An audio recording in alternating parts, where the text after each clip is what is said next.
Algunas escenas en este programa han sido dramatizadas. Durante el verano de 1984, una comunidad queda asombrada cuando se encuentra una cabeza humana decapitada.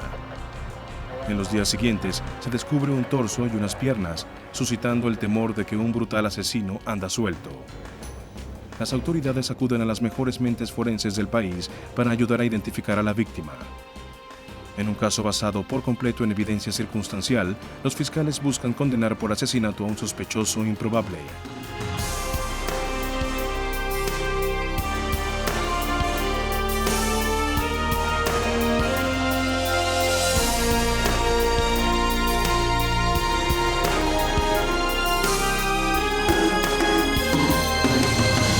Los fiscales en busca de la justicia. Cuando se descubren restos humanos en los alrededores de Dover, Delaware, los fiscales del estado tienen que hacer justicia en nombre de una víctima brutalmente asesinada. Identificar los restos sería el primero de muchos obstáculos para el fiscal del estado, Eugene Hall. Sabíamos que la persona había sufrido una muerte violenta, pero no teníamos la más mínima idea de lo que había pasado aquí. El reto era, en ese momento, ¿quién es? Porque si no podíamos identificar quién era, las posibilidades de averiguar quién lo había hecho eran aún más remotas. Un sospechoso improbable.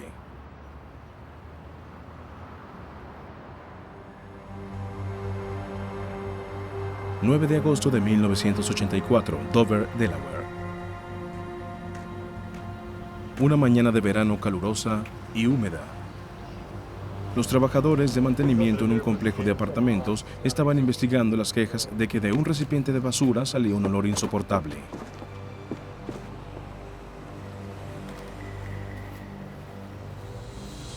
Hicieron un espeluznante descubrimiento.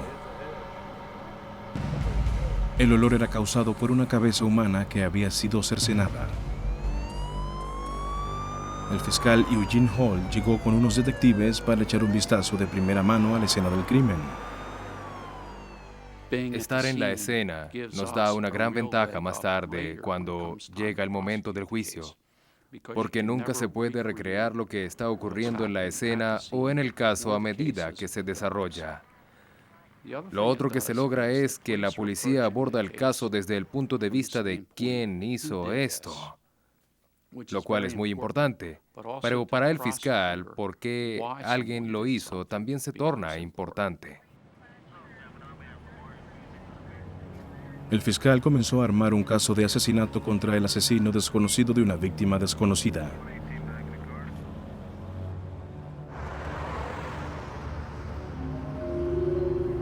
El investigador que encabezó el caso fue el detective de la Policía Estatal de Delaware, Sandy Shaner. El asesino le había proporcionado un solo golpe de suerte en este caso tan enigmático. Si se coloca basura fuera del recipiente, no la recogen. Así que lo que ocurrió entonces es que la cabeza se quedó ahí en esa bolsa después de que recogieran la basura.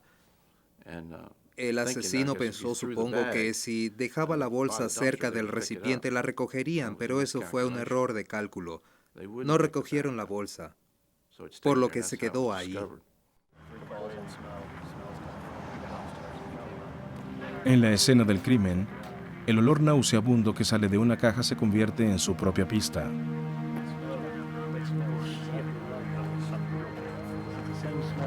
Un oficial presente recordó un olor similar que venía de una bolsa dejada a un lado en una carretera un día antes. Le pedí a Sanidad que pasara a recogerla. Lo de la bolsa fue reportado por un conductor que pasó. Se parecía en algo a esta bolsa y un oficial de la ciudad de Dover fue hasta este lugar. Se le ocurrió que quizás la cabeza estaba relacionada con esa otra parte del cuerpo. El oficial les dijo que la bolsa fue llevada al basurero de la ciudad. Él dijo, sinceramente, en ese momento pensé que era el cadáver de un animal. No estoy seguro de lo que era.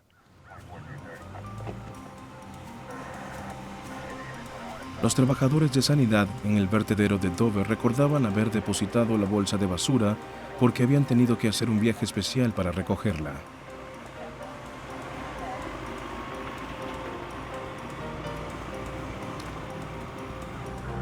Claramente recordaban haberla descargado del camión.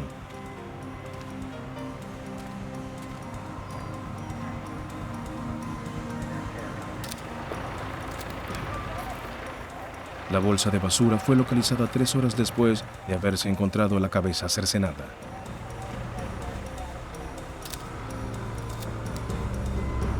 Los investigadores descubrieron que no contenía el cadáver de un animal, sino un torso humano.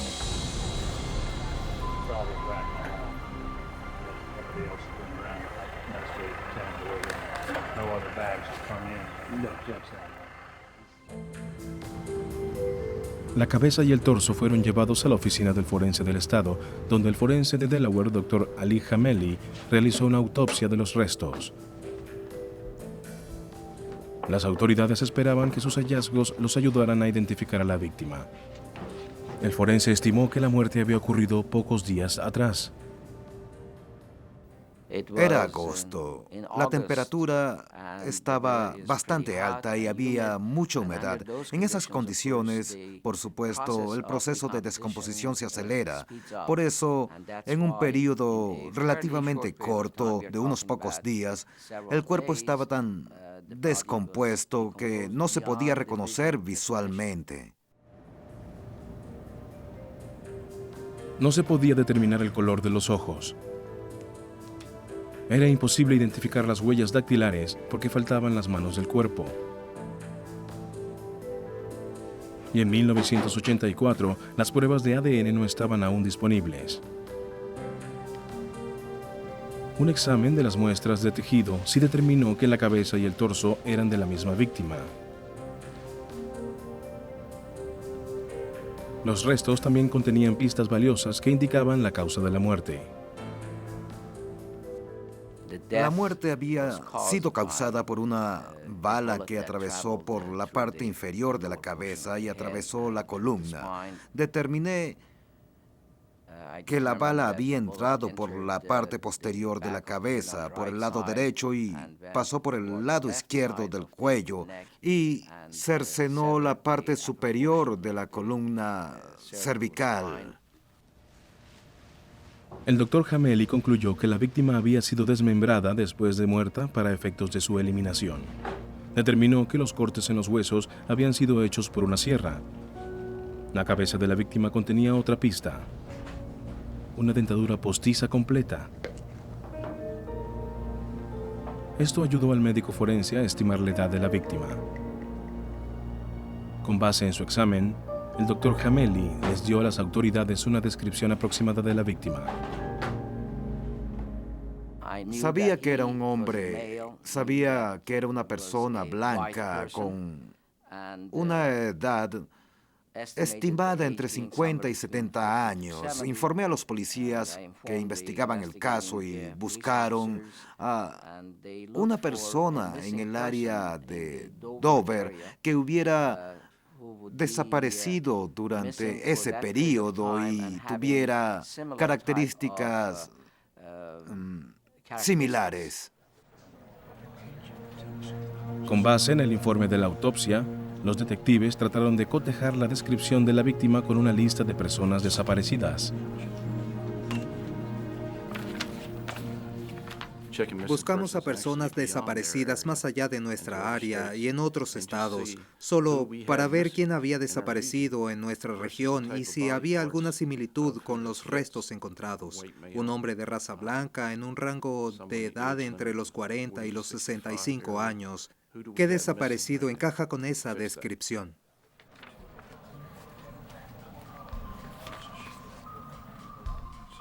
Pero no había nadie parecido.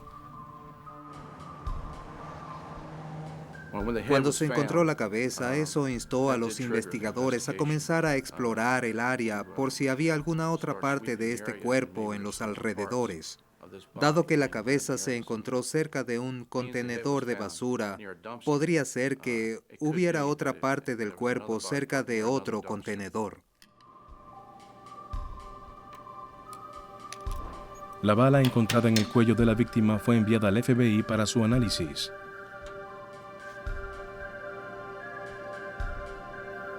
El FBI lleva un extenso archivo de casi toda bala que se fabrica.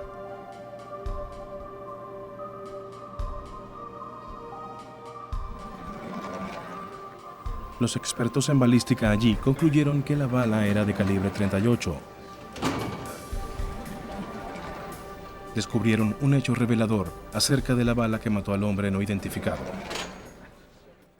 La bala había sido fabricada en Italia por una firma italiana para Smith & Wesson, pero eso no se hacía desde hacía 12 años. Así que era una pieza de evidencia bastante particular y única. Se encontró más evidencia particular en las bolsas de basura que contenían los restos de la víctima. Había pequeñas almohadillas de plástico que los investigadores no pudieron identificar. El forense las envió para que fueran analizadas. A pesar del número creciente de pistas, el detective Shaner no estaba más cerca de identificar a la víctima.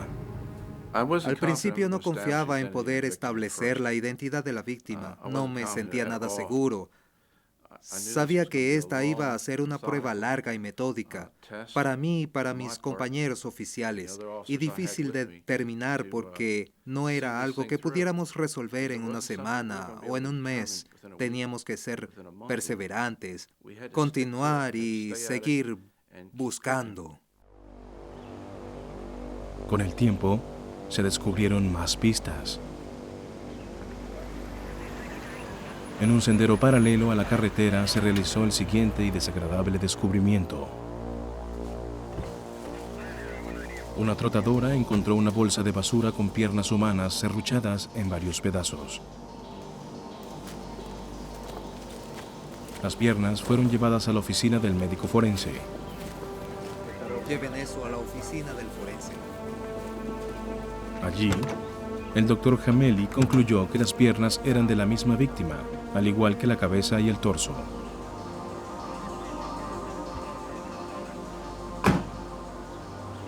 Las múltiples locaciones complicaban la investigación. Corría por aquí y vi una bolsa muy rara. Si se descubren varias escenas, como ocurrió en este caso, con partes de un cuerpo humano, hay que tratar cada escena con el mismo peso con que se trataría la propia escena del crimen.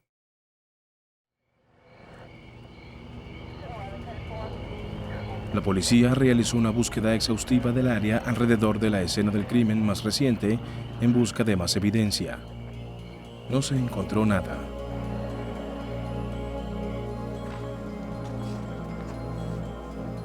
De las partes de las piernas encontradas al lado de la carretera, la tibia era el único hueso intacto. Basándose en las medidas de la tibia, los expertos forenses pudieron estimar que la víctima medía aproximadamente 1,80 m con un posible margen de error de 7 centímetros. Las piernas también ofrecían pistas en cuanto a cómo había sido desmembrada la víctima.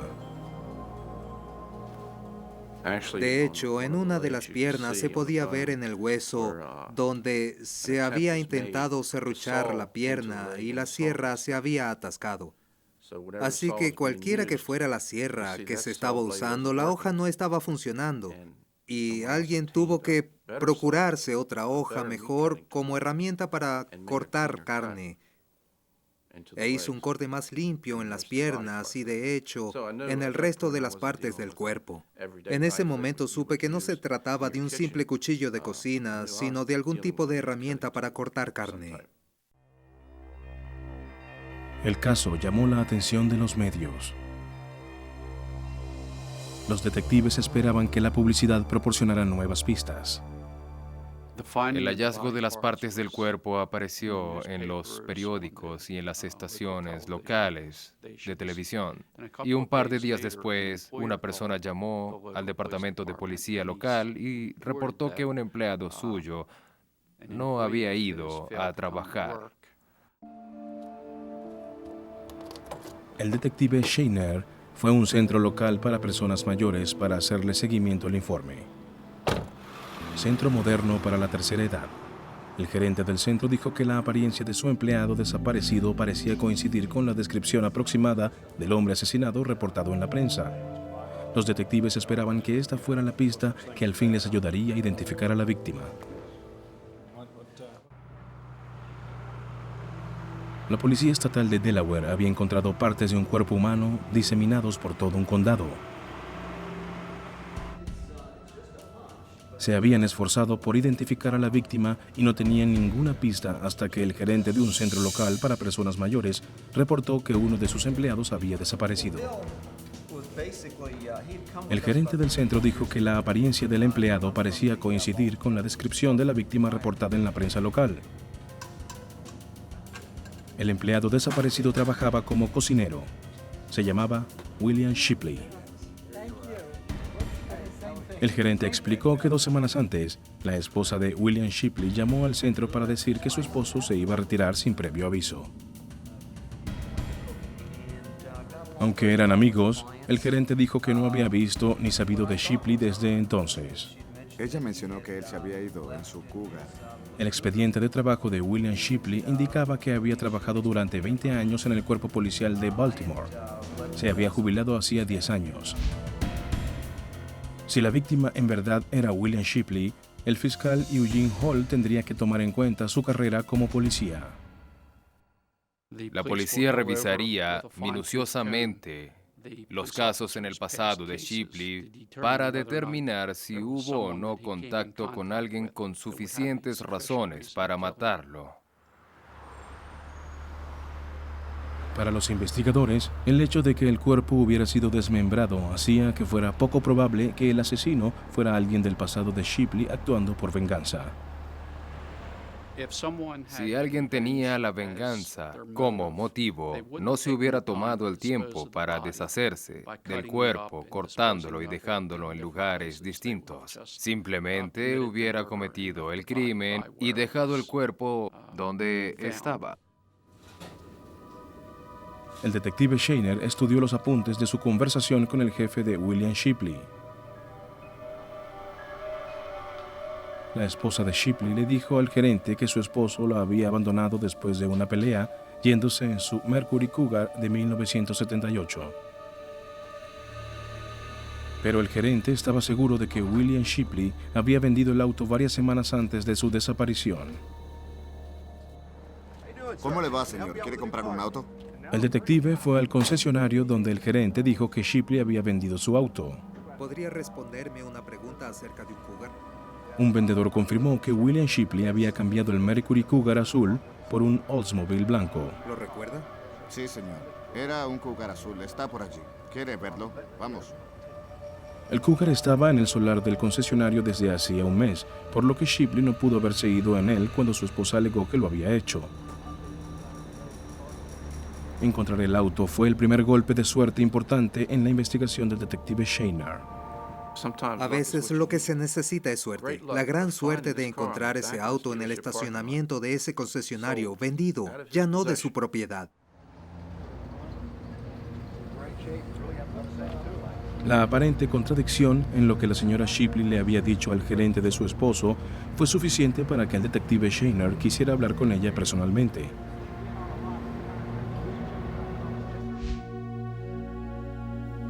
En la mayoría de los casos de asesinato, el cónyuge de la víctima es considerado un sospechoso potencial. Pero el desmembramiento frío y calculado de esta víctima parecía indicar más que diferencias domésticas. Se necesita tener un corazón cruel para cortar a alguien en pedazos y realmente hay que odiar a alguien o ser una persona muy fría para hacer eso. En un principio, eso no señalaría a un cónyuge como sospechoso. Los investigadores postergaron su entrevista con Christy Shipley. No fui a casa de la señora Shipley de inmediato para hablar con ella. Lo que hice fue entrevistar a otras personas que la rodeaban, algunos de sus amigos, los vecinos. Necesitaba hacer eso porque debía tener algunas preguntas que hacerle, para las cuales yo ya tuviera la respuesta antes de formularlas. Se interrogó a las personas que vivían cerca de los Shipley para establecer la última vez que habían visto a William Shipley. Señora, quisiera hacerle algunas preguntas. Una vecina dijo que había visto partir a William Shipley en un Oldsmobile blanco, no en un Mercury Cougar. 2 días antes de que las autoridades comenzaran a encontrar partes de un cuerpo. Esa fue la última vez que alguien vio a ese señor y pudimos asociar al señor Shipley con testigos antes de eso, pero ni con una sola persona después de esa noche. A la mañana siguiente, la vecina dijo que vio el Oldsmobile blanco de nuevo en la casa, pero no vio al señor Shipley. De hecho, amigos de la pareja no habían visto a William Shipley en varias semanas. Christy Shipley les había dado una explicación. La señora Shipley le estaba diciendo a la gente que Bill la había abandonado, que se había ido, como había hecho muchas veces antes. La relación entre el señor y la señora Shipley era turbulenta, por no decir algo peor. Ya habían estado casados, se divorciaron y volvieron a casarse. Amigos de Christy Shipley dijeron que ella había sido policía, como su esposo, y que había trabajado como oficial de correccional. Con base en los resultados de la investigación inicial, el fiscal Eugene Hall solicitó una autorización para registrar la casa de William y Christy Shipley. Le pareció sospechoso que fuera el jefe de Shipley quien lo hubiera reportado como desaparecido y no su esposa. Uno hubiera esperado que la esposa hiciera el reporte, pero además estaba la información falsa que la señora Shipley le dio al jefe de su esposo, que Bill Shipley se había ido en el Cougar, lo cual no era verdad. Más el hecho de que las partes del cuerpo encontradas coincidían con la descripción del señor Shipley. Esos factores convencieron al juez para que nos diera una orden para registrar la residencia de los Shipley. Entremos y veamos qué encontramos. Vamos. De acuerdo. Armados con la orden, las autoridades ahora buscarían respuestas dentro de la casa de los Shipley, y la policía por fin interrogaría a Christy con respecto a la desaparición de su esposo. La Policía Estatal de Delaware tenía una orden para registrar la casa de William y Christy Shipley. Hacía 2 semanas que había desaparecido William Shipley, y la policía sospechaba que una cabeza, torso y piernas recién descubiertos podrían ser sus restos. Mientras las autoridades registraban su casa, la señora Shipley accedió a ir a la estación con el detective Sandy Shainer de la Policía Estatal para ser interrogada. Si alguien quiere mantener las apariencias, va a cooperar con la policía, por supuesto, e irá a la comisaría a contar su versión de la historia. Mientras el registro de su casa continuaba, Christy Shipley esperaba en la comisaría hasta que llegara su abogado. Parecía ser bastante cordial, colaboradora. Yo diría que era una señora muy amable. Para la entrevista, Christy Shipley eligió ser representada por un abogado de bienes raíces con poca experiencia en casos penales. La señora Shipley habló de su matrimonio de 13 años. Él la había dejado varias veces en el pasado, pero siempre regresaba. Tuvimos nuestras dificultades. Hasta se habían divorciado y vuelto a casar. Ha sido muy difícil. Estaba segura de que regresaría a ella una vez más. Se le pidió que describiera la última vez que vio a su esposo. Oh, el domingo por la mañana. Christy Shipley dijo que su esposo bebía mucho. Me voy a pescar. Ella dijo que él había salido a beber hasta tarde, la noche antes, y estaba de pésimo humor. Yo no hice estos planes, no los hice. No me importa. Lo invitó a ir a desayunar con la familia de ella y él se negó. Me voy a pescar. Tonto. Se fue con un hombre que ella nunca había visto antes. Discutimos en el porche y él se marchó. Dijo que nunca más vio a su esposo. Esa fue la última vez que lo vi. Añadió que no le había llegado correo a su esposo desde su desaparición. O bien había pasado a recogerlo o había pedido que se lo mandaran a otra dirección.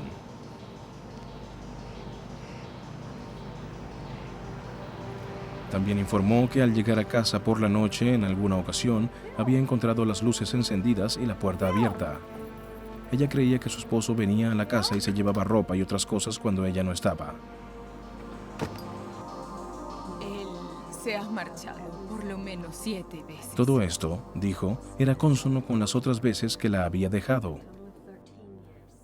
La señora Shipley dijo que él regresaría, como siempre había hecho. Durante nuestra relación, él siempre regresaba y nos reconciliábamos o algo así. Es como si ella nos estuviera diciendo, ustedes están haciendo una montaña de esto, acusándome de algo que no hice. Esto no ocurrió aquí. Los investigadores continuaron registrando la casa de los Shipley.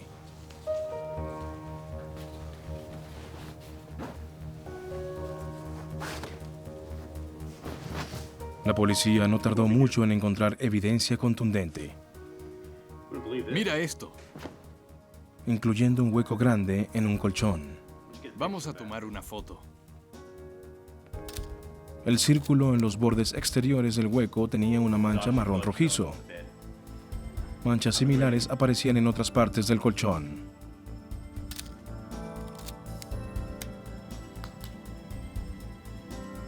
El colchón fue sometido a pruebas con una sustancia llamada luminol. El luminol mostrará sangre que no se puede ver a simple vista. Pudimos ver marcas de arrastre de sangre que se iniciaban desde el lugar donde se había cortado el hueco. Las marcas de arrastre de sangre eran una prueba para mí de que alguien había sido jalado de esta cama. El armario del dormitorio también arrojó posible evidencia. Toma una foto de lejos. Munición calibre 38. La bala encontrada en el cuello de la víctima era calibre 38. Christy Shipley le dijo a la policía que le había comprado a su esposo un revólver calibre 38 como regalo al jubilarse. La policía encontró la caja del revólver, pero el arma no estaba. Lo que faltaba en la casa y que yo realmente estaba buscando era un arma de fuego, algún tipo de pistola, porque en la cabeza de la víctima había una bala que después fue removida por el médico forense. Sabía que esa bala en la cabeza era consona con ese colchón. Una evidencia clave tenía el potencial de ayudar a probar que la víctima era William Shipley. Habla el médico forense Dr. Ali Hameli. El otro artículo en la casa que ayudó en la comparación fue la foto, una foto de familia donde el señor Shipley estaba sonriendo.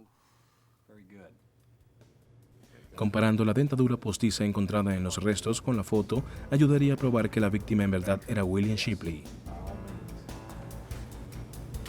En la cocina de los Shipley se incautaron 3 tipos diferentes de bolsas de basura. Aunque eran artículos de uso común en el hogar, las bolsas eran de la misma marca y color de las que contenían la cabeza, torso y piernas de la víctima.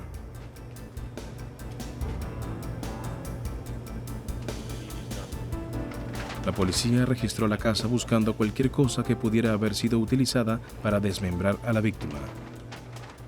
Estaba buscando algo que iba mucho más allá de lo que un hombre o una mujer normal usarían en una cocina. Una poderosa herramienta cortadora de carne que podría usarse para desmembrar una persona, y yo sabía eso debido a los cortes limpios en los huesos, y el médico forense también lo sabía. No se encontró una herramienta de cortar carne de ese tipo en la casa.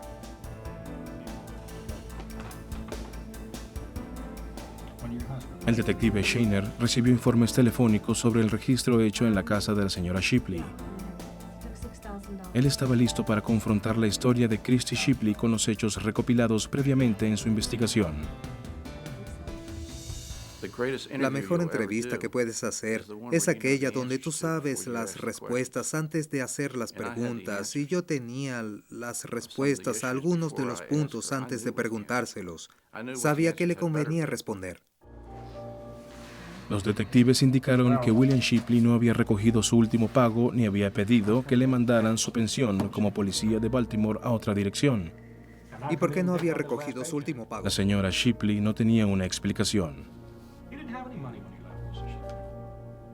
La policía también preguntó sobre algunos de los descubrimientos hechos durante el registro de la casa. A Bill le extrajeron los Explicó que su esposo había cortado el hueco en el colchón hacía 6 años cuando sangró después de una extracción dental. Pensaba reparar el colchón. ¿Abriéndole un hueco? Los rastros de sangre en el colchón eran el resultado de un problema dérmico llamado eczema. Ella no pudo explicar por qué su esposo había vendido su Mercury Cougar azul varias semanas antes de desaparecer. A pesar de la evidencia encontrada en su casa y sus declaraciones contradictorias, la policía no podía arrestar a la señora Shipley hasta estar seguros de que la víctima del asesinato era su esposo.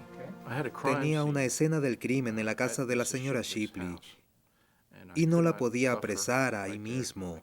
No la podía llevar de inmediato porque no tenía una identificación 100% positiva. Debía tener una identificación positiva para hacer un arresto.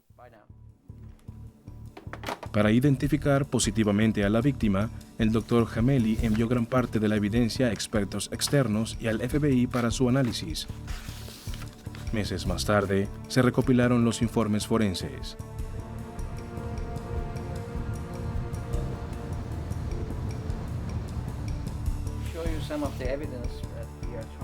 Con base en esos informes, el Dr. Jameli emitió un acta de defunción para William Shipley, convirtiéndolo oficialmente en una víctima de asesinato.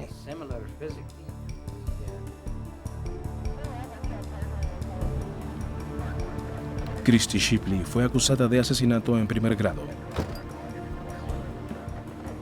Fue arrestada el 13 de febrero de 1985, 6 meses después de descubrirse las primeras partes del cuerpo.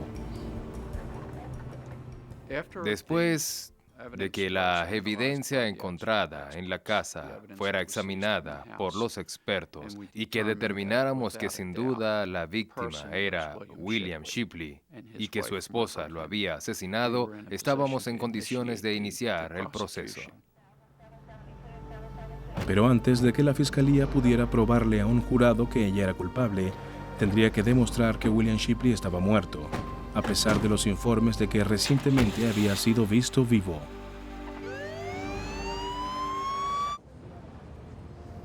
A la ex agente de policía de Baltimore, Christy Shipley, se le acusó de asesinar y desmembrar a su esposo, William Shipley. El juicio comenzó en los tribunales del condado de Kent en Dover, Delaware, el 9 de marzo de 1987. Eugene Hall encabezó la fiscalía.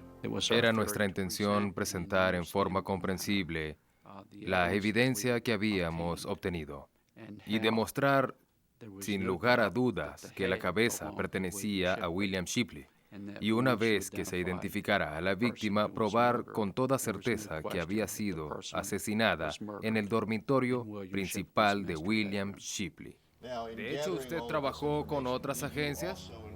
El doctor Ali Jameli era el testigo forense clave para la fiscalía. Y dígame, ¿cuál era la edad de la víctima? Él también coordinó las pruebas realizadas por el FBI y otros expertos externos. Y la relación del hueso, el largo de la tibia, la masa ósea. Trazó un panorama de alto nivel de la evidencia forense que sería presentada por otros expertos durante el juicio. ¿Tuvo usted la oportunidad de practicar una autopsia en la cabeza y el torso? No puede haber duda de que La suma de todas las pruebas y análisis, dijo, hizo que fuera imposible que alguien distinto a William Shipley fuera la víctima. En este caso particular no había una sola cosa que pudiera darnos ese más allá de una duda razonable con respecto a la identidad del individuo. Era una combinación de diversos factores, varios elementos, diversos hallazgos que teníamos y que habíamos procesado bajo parámetros forenses, y lo establecido por parte de varios científicos forenses podía unirse a fin de lograr la identidad de este individuo en particular. Un experto forense que el doctor Jameli consultó fue el doctor Henry Lee, experto en análisis sanguíneo. El doctor Lee analizó la sangre que se había escurrido por los resortes del colchón. Sus hallazgos contradecían la declaración de Christy Shipley de que el colchón se había manchado 6 años atrás. Él pudo identificar el subgrupo de la sangre, lo cual es imposible de hacer con muestras de sangre que tengan más de 1 año. Era una vez más una confirmación de que el sangramiento en esa cama había ocurrido recientemente, antes de la muerte, inmediatamente después y durante nuestro examen, y no unos 7 u 8 años antes. ¿Las prótesis dentales entran en la misma categoría? El doctor Lowell Levine, otro experto forense, ayudó al doctor Jameli a identificar los restos como pertenecientes a William Shipley. El doctor Levine pudo tomar la dentadura postiza que se encontró en la cabeza y compararla con la fotografía tomada de la residencia de los Shipley.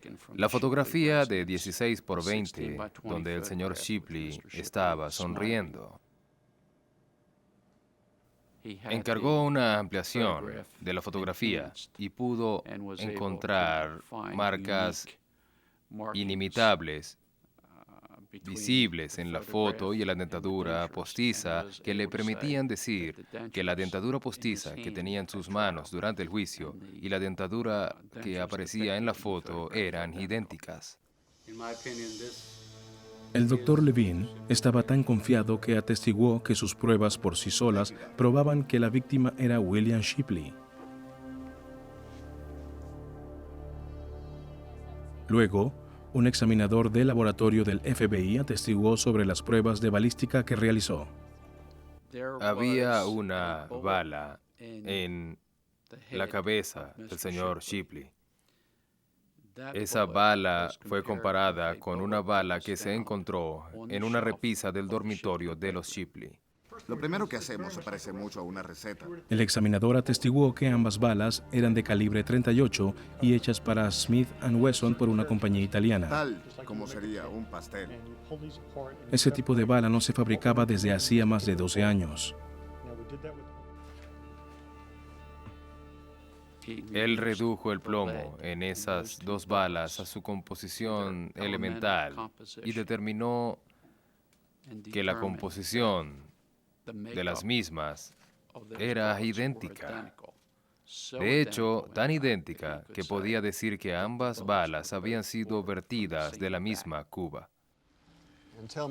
Se llamó a un ejecutivo de una empresa petrolera para que diera su opinión sobre una evidencia muy particular. Las almohadillas de plástico que se encontraron en las bolsas de basura que contenían las partes del cuerpo.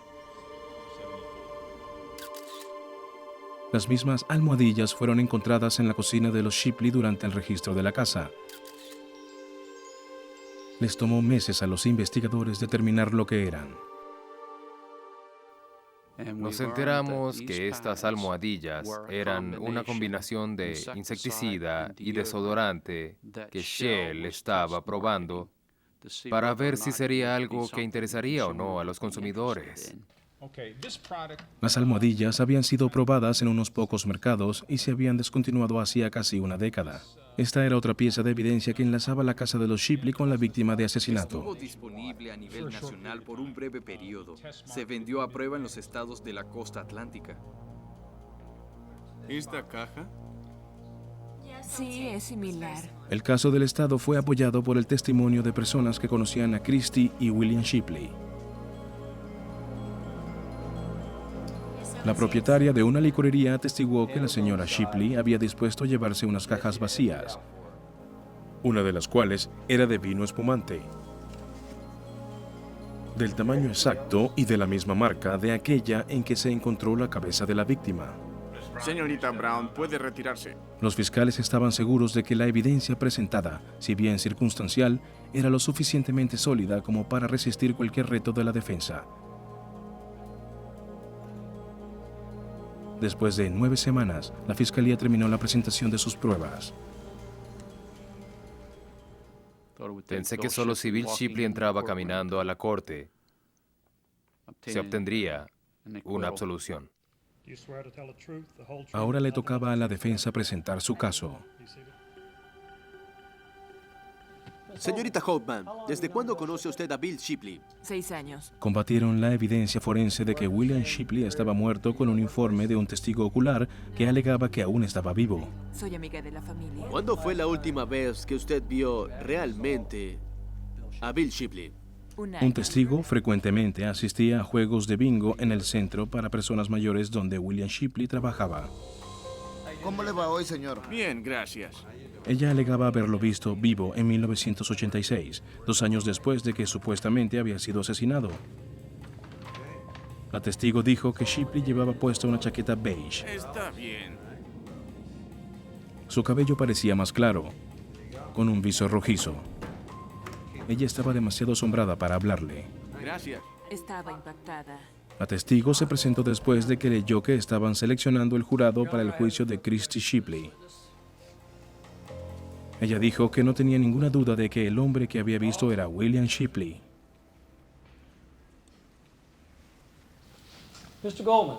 Si William Shipley estaba vivo y bien, había que explicar su desaparición. La defensa llamó al estrado a un testigo que jugaba bingo con frecuencia en el centro. El hombre era un amigo de William Shipley. Bueno, él me preguntó por una mujer asiática. Había rumores de que Shipley tenía amores con una mujer asiática que frecuentaba el centro.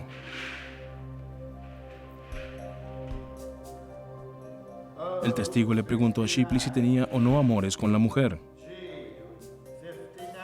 Shipley esquivó la pregunta, pero no negó la relación. El testimonio subsiguiente reveló que no se había visto a la mujer en el centro desde que desapareciera William Shipley.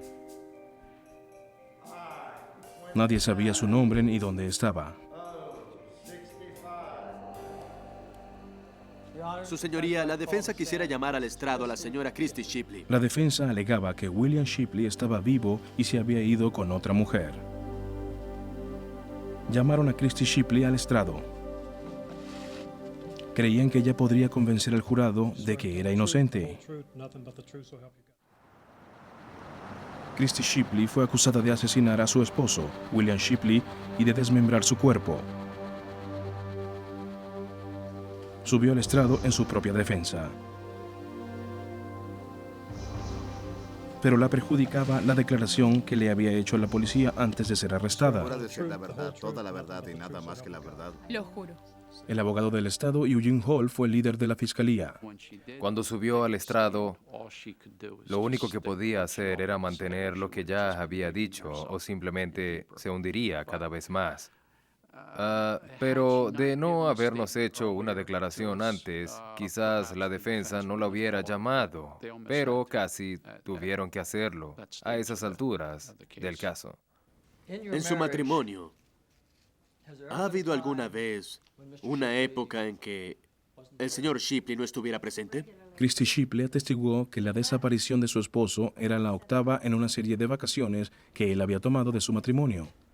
dijo que con toda seguridad esperaba verlo de nuevo. ¿Le dio alguna indicación de a dónde iba cuando se fue en esas diferentes ocasiones? Solo salía furioso. Me persigues todo el tiempo. Describió la noche antes de que William Shipley desapareciera. Déjame ir.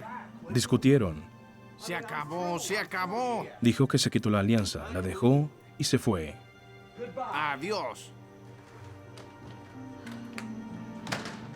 Regresó esa noche y fue de pesca al día siguiente. Ella afirmaba no haberlo visto desde entonces. Para cerrar su interrogatorio a Christy Shipley, la defensa le pidió que mirara a cada uno de los miembros del jurado a los ojos y luego respondiera a la pregunta: ¿mató o no mató a William Shipley? ¿Mató o no mató a William Shipley? No, no lo maté.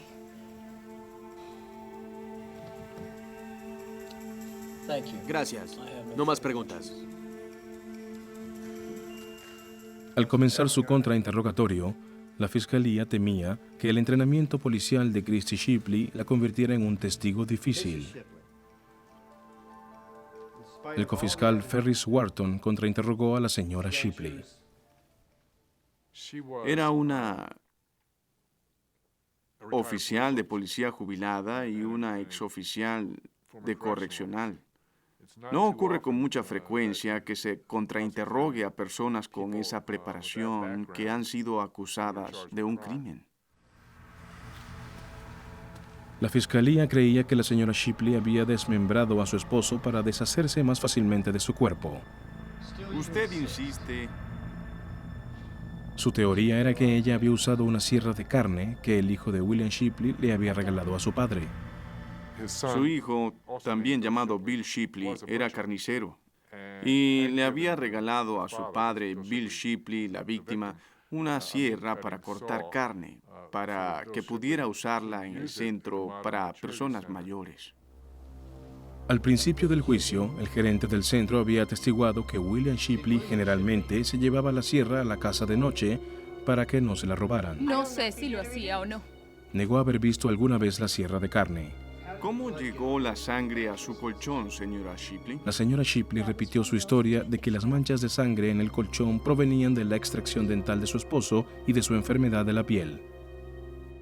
En el contrainterrogatorio de Christy Shipley, lo que estábamos tratando de hacer era demostrar que había mentido en su declaración y que no podía explicar muchas de las cosas que decía que habían ocurrido y nada encajaba. Había muchas brechas en su declaración y en su testimonio y en su explicación para que fueran plausibles. Durante su argumento de cierre, la Fiscalía solicitó al jurado que considerara la evidencia física y forense en el caso como testigos oculares de la muerte de William Shipley y como prueba de que Christy Shipley había asesinado a su esposo. Sentado en esta silla y señalando con un dedo a Christy Shipley. Estas piezas individuales realmente eran como testigos oculares cuya oportunidad para observar no se podía contradecir, testigos oculares cuya visión no se podía contradecir, que no estaban sujetos a las fallas usuales de los testigos oculares humanos. Eran testigos oculares científicos, y todos esos testigos oculares señalaban e identificaban a la víctima como Bill Shipley y al asesino como Christy Shipley. En su argumento de cierre, la defensa le dijo al jurado que la evidencia contra Christy Shipley era débil y circunstancial. Muchos de los que ellos llamaban testigos oculares Alegaba que la probable explicación de la desaparición de William Shipley era que había dejado un matrimonio infeliz por la mujer que había conocido en el centro. deben regresar con una absolución para la señora Shipley. Para la defensa, el hecho de que William Shipley y la mujer desaparecieran al mismo tiempo era suficiente para crear una duda razonable y el jurado tendría que absolverla.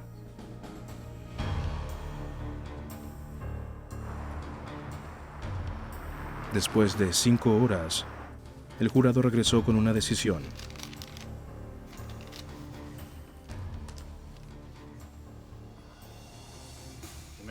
¿Pueden leer el veredicto? Encontramos a la acusada, Christy Shipley, culpable de asesinato en primer grado. La última pregunta que el jurado tenía que responder era, ¿recomienda el jurado unánimemente la sentencia de muerte? La respuesta a esa pregunta fue no. Y cuando el juez leyó eso, sabíamos que tenía que sentenciarla a cadena perpetua sin libertad condicional porque no tenía otra opción bajo nuestros estatutos. El juez siguió la recomendación del jurado, sentenciando a Christy Shipley a prisión perpetua. Hasta el día de hoy, Christy Shipley mantiene que es inocente.